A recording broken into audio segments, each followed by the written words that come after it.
Dans les cieux, où tout semble contrôlé et routinier, se cachent des secrets si surprenants qu'ils changeront à jamais la façon dont tu vois un avion.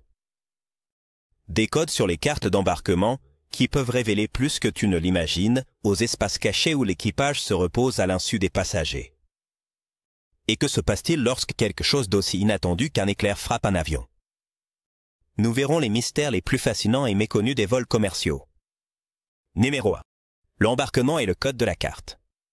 Est, pour beaucoup, la partie la plus chaotique d'un voyage en avion. Des annonces constantes au fil d'attente interminables, tout semble conçu pour générer de l'anxiété. Cependant, il y a quelques secrets qui peuvent transformer ce processus en quelque chose de beaucoup plus supportable. Saviez-vous qu'il n'est pas nécessaire de courir vers la file d'embarquement? Les compagnies aériennes attribuent des sièges spécifiques à l'avance, ce qui signifie que votre place est réservée, peu importe à quel point vous vous dépêchez. Si votre bagage à main n'est pas trop volumineux, vous pouvez attendre confortablement jusqu'au dernier moment pour embarquer. Opter pour embarquer à la fin présente plusieurs avantages. Tout d'abord, vous passerez moins de temps enfermé dans l'avion, évitant l'attente interminable pendant que d'autres passagers rangent leurs affaires. Deuxièmement, vous profiterez d'une expérience plus détendue, sans la pression de devoir vous battre pour de l'espace dans les compartiments supérieurs. Ce simple changement de mentalité peut réduire considérablement le stress associé au voyage en avion. Un autre aspect fascinant de l'embarquement est la carte d'embarquement elle-même. Au-delà d'être un simple pass pour monter à bord de l'avion, elle contient un code alphanumérique connu sous le nom de PNR, Passenger Name Record.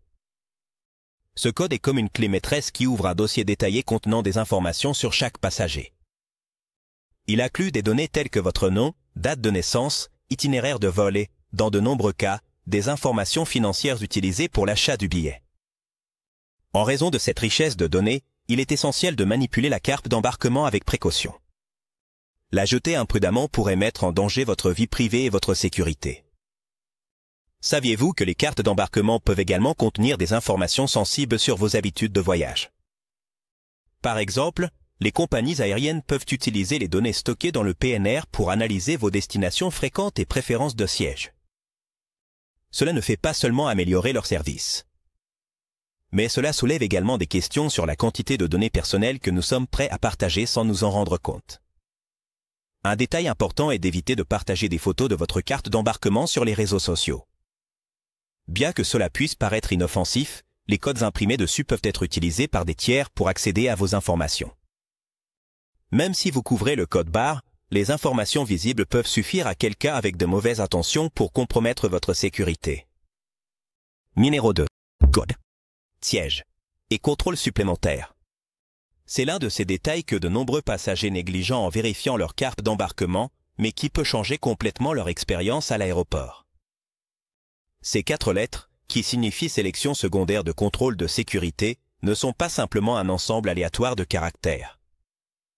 Il s'agit d'un signal pour les agents de sécurité indiquant que ce passager a été marqué pour des contrôles supplémentaires avant l'embarquement. Ce code peut apparaître pour plusieurs raisons, la plupart liées à des schémas détectés par les systèmes des compagnies aériennes. Par exemple, réserver un vol à la dernière minute, payer le billet en espèces ou acheter un billet aller simple. Ce sont des comportements qui peuvent susciter des soupçons. Bien que ces actes ne soient ni illégaux ni nécessairement discutables, les compagnies aériennes les considèrent comme atypiques, ce qui peut déclencher une vérification plus approfondie. Que signifie avoir le code SSSS? Sur votre carte d'embarquement, tout d'abord, vous devrez passer par un contrôle supplémentaire avant d'arriver à la porte d'embarquement. Cela peut inclure des vérifications plus détaillées de votre bagage à main, des inspections personnelles et une série de questions de sécurité. Bien que ces mesures puissent sembler excessives ou même gênantes, elles sont conçues pour garantir la sécurité de tous les passagers à bord. Pour ceux qui rencontrent ce code de manière inattendue, le processus peut être déconcertant.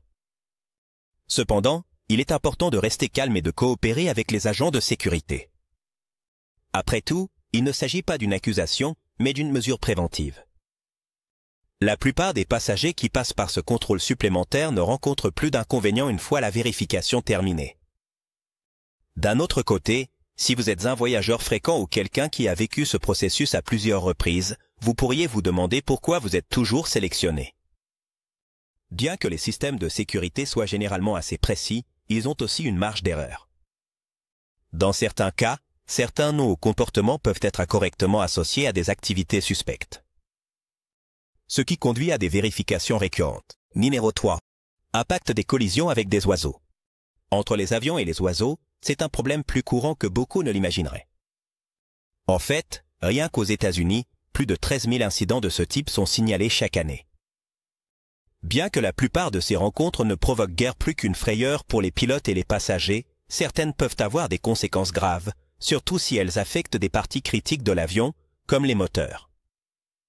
L'un des incidents les plus mémorables de l'histoire récente est le célèbre atterrissage sur le fleuve Hudson, où un avion commercial a été contraint de descendre après qu'une volée d'oies ait percuté les deux moteurs.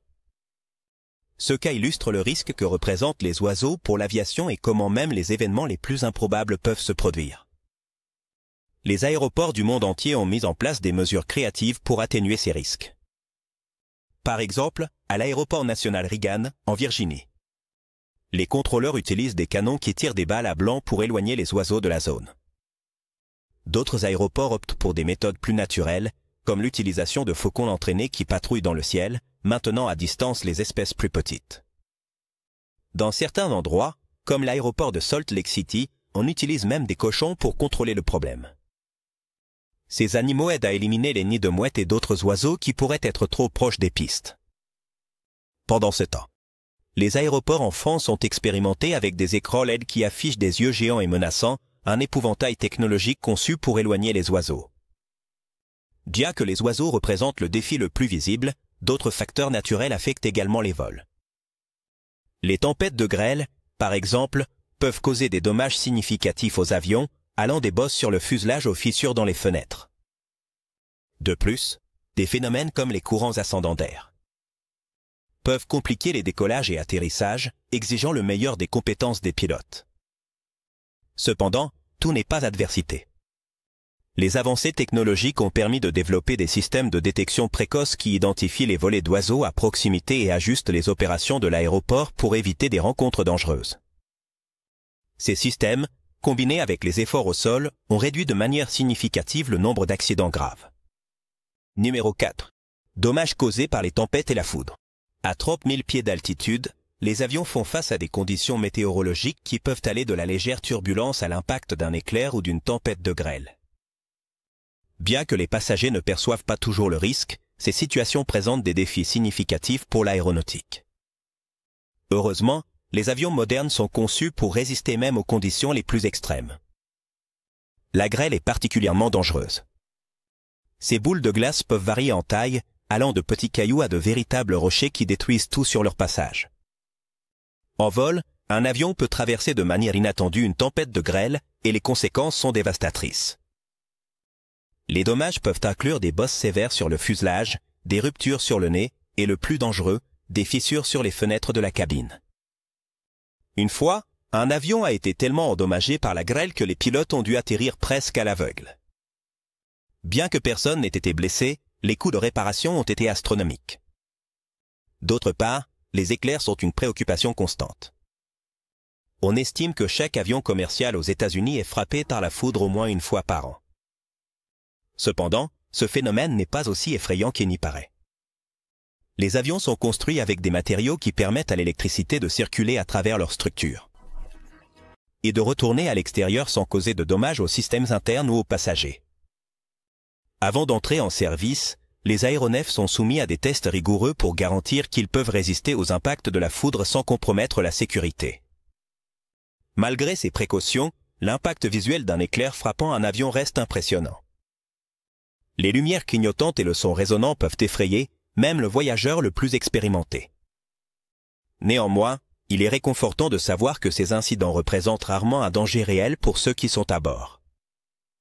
Les aéroports et les compagnies aériennes jouent également un rôle crucial dans la prévention des dommages climatiques. Les systèmes météorologiques avancés surveillent constamment les conditions du ciel, alertant les pilotes et le personnel au sol des tempêtes potentielles. Cela permet d'ajuster les itinéraires de vol et de minimiser le risque de rencontrer des phénomènes dangereux. Numéro 5. Le mythe des toilettes et de la glace bleue. Les toilettes d'un avion sont un espace qui, bien que petit, suscite de grandes questions. L'une des plus courantes est, que se passe-t-il réellement avec les déchets? Contrairement au mythe populaire, les avions ne libèrent pas leurs déchets dans le ciel. En fait, il existe des systèmes sophistiqués conçus pour les collecter et les gérer en toute sécurité. Lorsqu'un passager tire la chasse d'eau, le contenu est aspiré à travers un système de vide qui utilise une quantité minimale d'eau. Cela permet non seulement d'économiser du poids et de l'espace dans l'avion, mais aussi de minimiser les risques associés au stockage de grandes quantités de liquide. Les déchets sont stockés dans un réservoir scellé, qui est vidé par du personnel spécialisé une fois que l'avion a atterri. Cependant, des fuites accidentelles se produisent parfois dans ce système. Ces incidents peuvent entraîner la formation de ce que l'on appelle de la glace bleue, un mélange congelé de déchets humains et de désinfectants chimiques, qui, en se détachant d'un avion en plein vol, peut tomber au sol comme une étrange météorite. Bien que ces cas soient extrêmement rares, ils ont été documentés à plusieurs reprises, causant des dommages mineurs aux structures et alimentant les mythes sur les pluies de toilettes. En plus des fuites, il existe un aspect pratique que peu de gens connaissent. Les toilettes des avions peuvent être déverrouillées de l'extérieur en cas d'urgence. Une petite languette cachée derrière le panneau de la salle de bain permet à l'équipage d'ouvrir la porte, une mesure qui garantit la sécurité des passagers dans des situations inattendues. D'un autre côté, la conception des toilettes dans les avions est en constante évolution pour améliorer l'efficacité et minimiser les risques. Certains modèles plus récents ont incorporé des systèmes qui réduisent encore plus la consommation d'eau et évitent toute possibilité de fuite. Ces innovations ne sont pas seulement plus sûres, mais aussi plus écologiques. L'idée des météorites de glace bleue peut sembler effrayante, mais c'est un rappel que même dans les cieux, les choses ne se passent pas toujours comme prévu. Cependant, la technologie et les protocoles actuels assurent que ces incidents deviennent de plus en plus improbables. Numéro 6. La nourriture d'avion et le goût.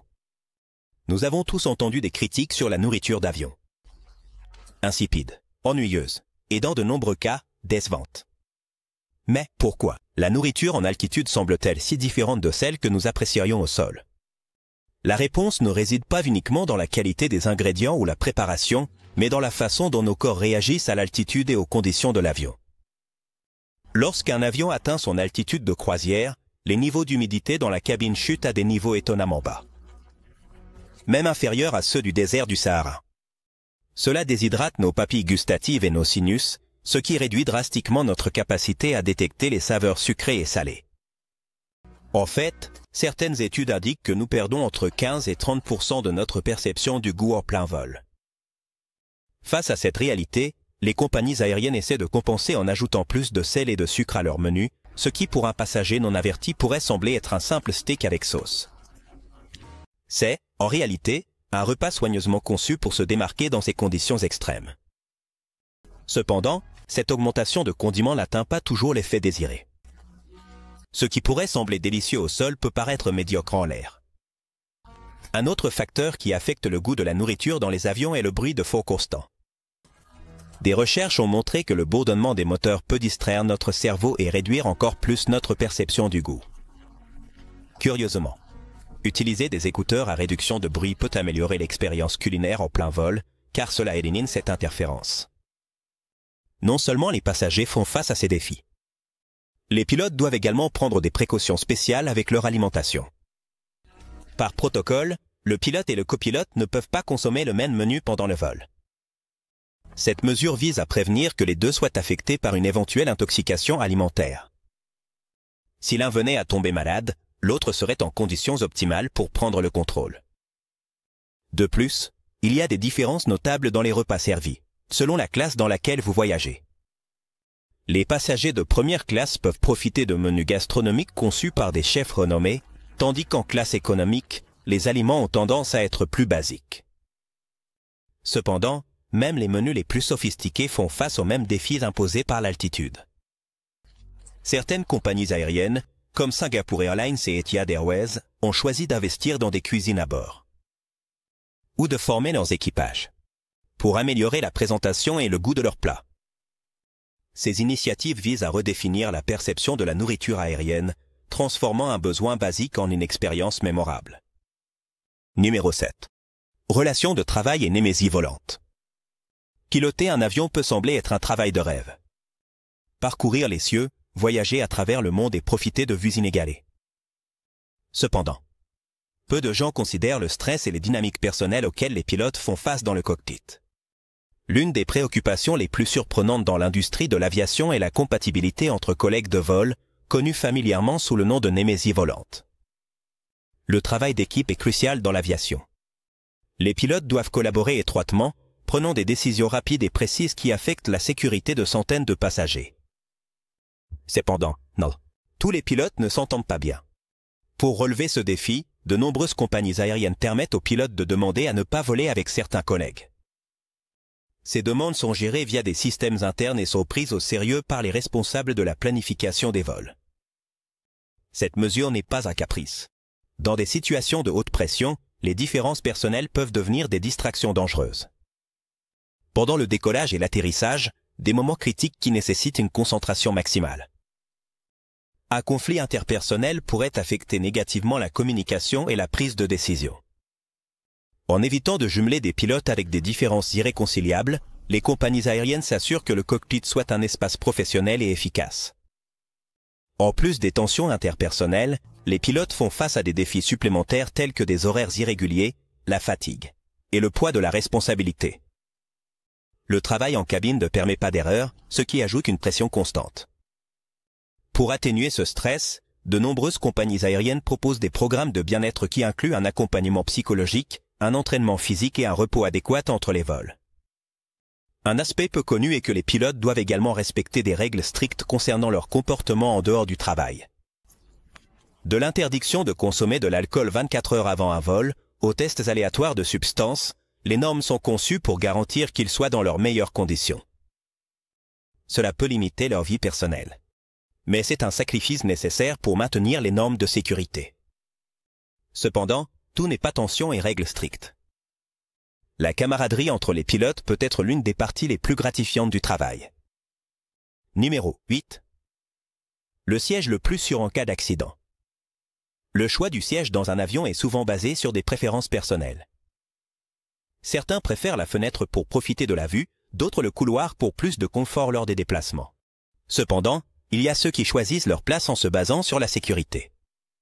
Quel siège offre les meilleures chances de survie en cas d'accident? La réponse pourrait te surprendre. Une étude publiée par le magazine Time a analysé 17 accidents aériens survenus au cours des 35 dernières années et les résultats étaient clairs. Les sièges dans le tiers arrière de l'avion ont le taux de survie le plus élevé, avec une moyenne de 68%. En revanche, les sièges du tiers central ont un taux de 61%. Tandis que ceux du tiers avant restent à 62%. Pourquoi cette différence? L'une des raisons est que les sections arrière sont plus éloignées des moteurs et des réservoirs de carburant, des zones qui sont plus vulnérables en cas d'accident.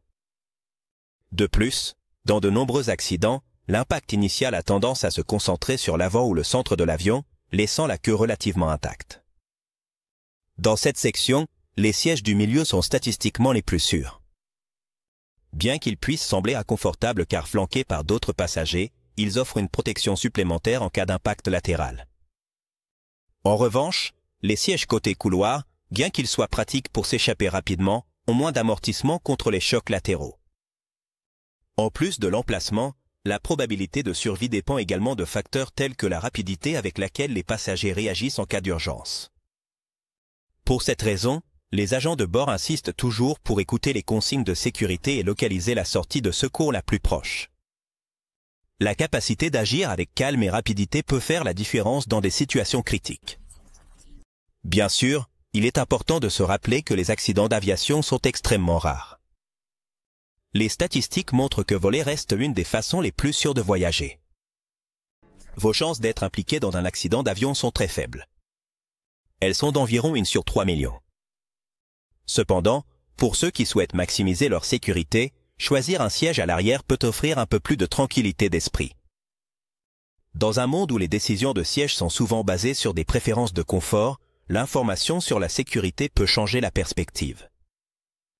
Bien que tous les passagers ne ressentent pas la peur de voler, savoir qu'un siège spécifique offre de meilleures chances peut être réconfortant pour ceux qui le font. Alors, la prochaine fois que vous réservez un vol, envisagez de choisir l'arrière. Bien que vous n'ayez peut-être pas la vue panoramique de la fenêtre avant, vous serez assis à l'endroit le plus sûr de l'avion. Numéro 9. Le petit trou dans les fenêtres. Si vous avez déjà eu la chance de vous asseoir à côté d'une fenêtre dans un avion, il est probable que vous ayez remarqué un petit trou dans le verre inférieur. Bien qu'il puisse sembler être un défaut de conception ou quelque chose d'insignifiant, ce minuscule trou joue un rôle crucial dans la sécurité et la fonctionnalité des fenêtres de l'avion. Les fenêtres d'un avion sont composées de 3 panneaux d'acrylique. Le panneau extérieur est le plus résistant et est conçu pour supporter la pression externe et les intempéries. Le panneau intermédiaire agit comme un soutien au cas où le premier échouerait, tandis que le panneau intérieur est principalement conçu pour protéger les passagers et maintenir une isolation confortable à l'intérieur de la cabine. Le petit trou, connu sous le nom de trou de purge, se trouve dans le panneau intermédiaire et a 2 fonctions principales. La première concerne la cabine. Elle consiste à équilibrer la pression de l'air entre les panneaux extérieurs et intermédiaires. À mesure que l'avion monte, la pression à l'intérieur de la cabine est régulée pour être plus élevée que celle de l'extérieur.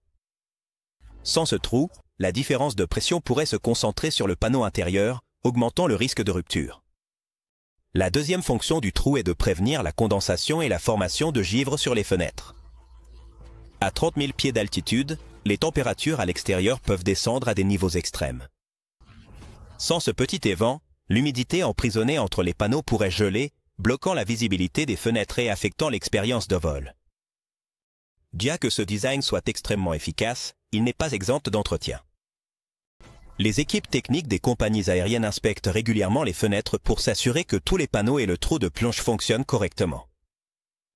Même un petit dommage à ces éléments peut compromettre l'intégrité de la fenêtre. Et, en fin de compte, la sécurité de l'avion. D'autre part, de nombreux passagers se sont demandé pourquoi les fenêtres ont une forme ovale et non carrée. Ce détail de conception est également lié à la pression. Les coins d'une fenêtre carrée sont des points faibles, qui accumulent de la tension et pourraient causer des fractures. Les fenêtres ovales distribuent mieux la pression, réduisant le risque de défaillance structurelle. Numéro 10. Utilisation de triangles et de sons en cabine.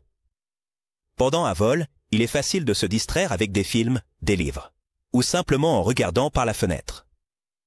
Cependant, l'intérieur de l'avion est rempli de petits détails qui passent souvent inaperçus, mais qui ont une importance vitale pour la sécurité et le fonctionnement de l'appareil.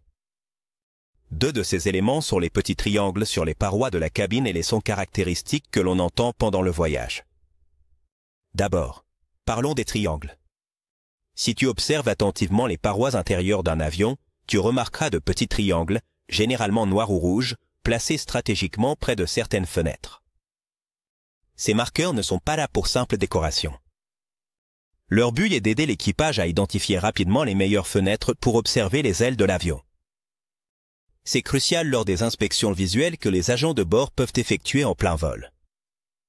S'il y a un problème avec le moteur ou les ailes, ces triangles indiquent les fenêtres avec l'angle de vue idéal pour une évaluation rapide. La prochaine fois que tu t'assieds à côté d'une fenêtre avec un triangle, ne t'alarme pas. Si un agent de bord regarde par-dessus ton épaule, il est probablement en train de faire un contrôle de routine et non quelque chose d'inhabituel. Ces triangles, bien que simples, sont un outil essentiel pour la sécurité de tous les passagers à bord. D'autre part, les sons en cabine, comme les sonneries et les bips, sont un langage propre qui communique des informations entre l'équipage. Et dans certains cas, avec les passagers. Bien que chaque compagnie aérienne ait des variations, il existe des schémas communs. Par exemple, une seule sonnerie est généralement un signal d'avertissement pour les agents de bord, comme la proximité de turbulences. 2 sonneries consécutives indiquent généralement que l'avion a atteint 10 000 pieds d'altitude, moment où les lumières des ceintures de sécurité s'éteignent et les passagers peuvent se déplacer librement. Numéro 11. Compartiment secret pour l'équipage. Lorsque vous embarquez sur un vol long courrier, il est possible que l'équipage de cabine ait toujours l'air impeccable et énergique, peu importe le nombre d'heures passées dans les airs. Cela n'est pas dû à un secret magique, mais à un espace caché à l'intérieur de l'avion que peu de passagers connaissent, les compartiments de repos de l'équipage. Ces refuges secrets sont essentiels pour que l'équipe puisse recharger ses batteries et maintenir un service efficace et sûr. Ces compartiments sont généralement situés dans des zones stratégiques de l'avion, comme au-dessus de la cabine des passagers ou à l'arrière. Y accéder peut sembler une mission secrète, car l'entrée est dissimulée, comme s'il s'agissait d'une porte ordinaire ou même d'une armoire.